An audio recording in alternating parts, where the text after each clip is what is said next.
Nah baik, itu marah karena apapun, udah baik pun tetap marah. Tapi ini lebih tinggi daripada itu, saudara, kita semua perlu bertumbuh secara rohani. Jangan marah walau ada dasar untuk marah.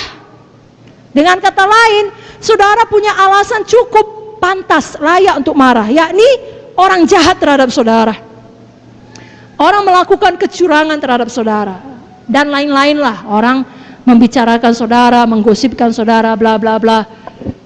Begitupun tetap jangan marah. Bukan saya yang bilang, Alkitab yang bilang. Mari buka Alkitab saudara. Mari bangkit berdiri dari Mazmur 37 ayat 1 sampai 8. Ini ayat yang sangat luar biasa. Semua kita perlu sungguh-sungguh membacanya. Mazmur 37 ayat 1 sampai 8. Dapat saudaraku? 1, 2, 3 ya. Jangan marah karena orang yang berbuat jahat. Jangan iri hati kepada orang yang berbuat curang. Sebab mereka segera lisut seperti rumput dan layu seperti tumbuh-tumbuhan hijau. Percayalah kepada Tuhan dan lakukanlah yang baik. Diamlah di negeri dan berlakulah setia. Dan bergembiralah karena Tuhan, maka Ia akan memberikan kepadamu apa yang diinginkan hatimu. Serahkanlah hidupmu kepada Tuhan dan percayalah kepadanya, dan Ia akan bertindak. Ia akan memunculkan kebenaranmu seperti terang dan hakmu seperti siang. Berdiam dirilah di hadapan Tuhan dan nantikanlah Dia. Jangan marah karena orang yang berhasil dalam hidupnya, karena orang yang melakukan tipu daya. Berhentilah marah dan tinggalkanlah panas hati itu. Jangan marah, itu hanya membawa kepada kejahatan. Coba ulangi 3 kali bagian terakhir. Jangan marah, itu hanya 1, 2, 3 ya. Jangan marah. Lagi. Amin. Bila sama kiri kanan. No maya-maya. Silakan duduk Bapak Ibu Saudara. Jadi betul ada orang jahat. Saya mau tanya, di tempat kerja saudara ada orang jahat? Ada? Dalam keluarga saudara semua baik?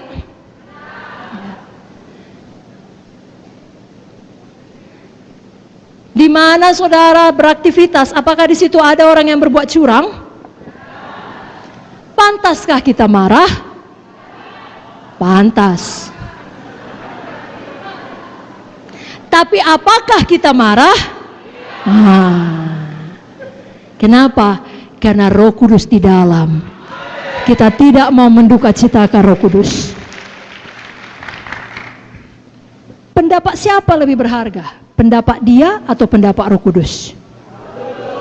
Dia bilang, itu bapak itu, ibu itu, atau kakak itu, abang itu, itu tuh dia tuh. Itu penipu itu. Tapi Roh Kudus bilang, kau orang yang sangat diberkati, aku mengasihi engkau.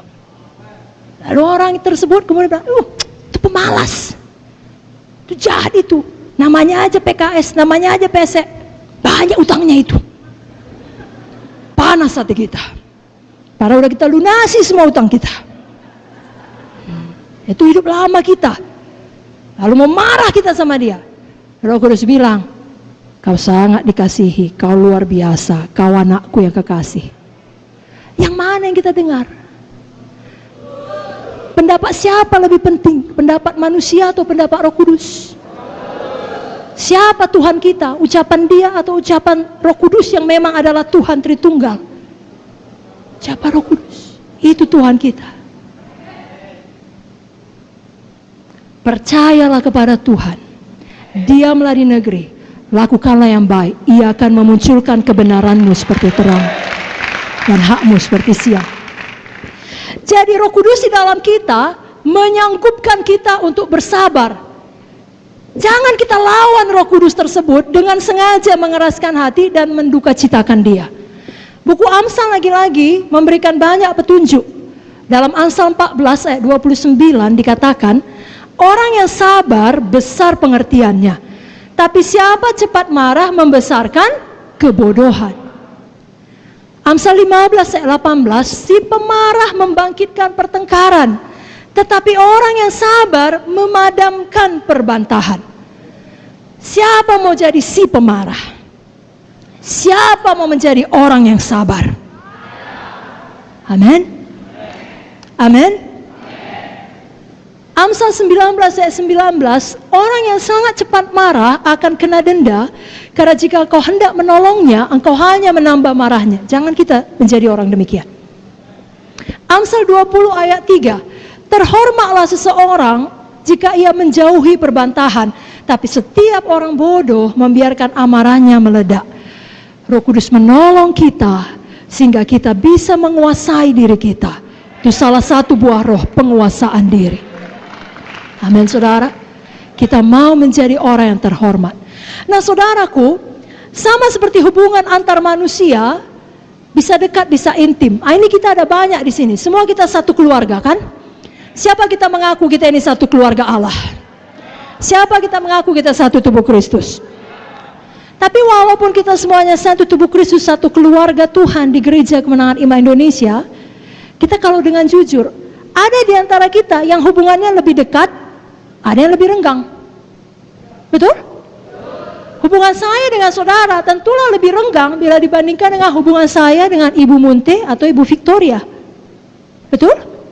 Saya lebih intim dengan mereka. Demikian juga Roh Kudus ada di dalam kita, tapi kedekatan kita dengan Roh Kudus, keintiman kita dengan Roh Kudus, itu semuanya terserah kepada kita. Tergantung kepada kepatuhan kita kepadanya. Bila kita dengan sengaja menduka citakan Roh Kudus, nah bukan berarti saudara kehilangan keselamatan saudara, saudara terancam masuk neraka, tidak. Saudara punya jaminan keselamatan. Yesus mengampuni dosa saudara, dosa yang lalu, dosa yang sekarang, dosa yang akan datang. Wah, itu saja cukup untuk buat saudara bersorak-sorai. Bersorak-sorai, tepuk tangan dulu. Tidak ada yang lebih penting dari jaminan keselamatan. Namun, walaupun kita tetap selamat, tapi hubungan kita dengan Roh Kudus tidak lagi begitu manis seperti sebelumnya ketika saudara patuh. Kalau saudara jujur, saudara tahu saat-saat itu, ya, ini di waktu saudara berdoa, saudara tidak bisa merasakan apa-apa. Pernah? Jangan diteruskan. Kenapa itu terjadi? Karena misalnya Roh Kudus sudah berkata, jangan lakukan nakku, jangan bohong, udah, hentikan. Itu gosip nakku. Roh Kudus bilang, nakku jangan gitu. Kalau mau bilang sungguh-sungguh, jangan pura-pura, jangan hidup dalam kegelapan, jangan sembunyi-sembunyi. Lurus saja, tetap juga belak-belik. Roh Kudus bilang, sabar nakku, jangan meledak. Tapi kita keraskan hati. Lalu itu membuat Roh Kudus berduka cita. Saudaraku, saya mau katakan, saudara bisa bebas dari ikatan dosa. Bukan hanya bohong, bukan hanya marah, apa saja. Kalaupun masih ada di antara saudara punya dosa-dosa yang terselubung, saudara bisa bebas. Kalau saudara mau jujur pada Roh Kudus.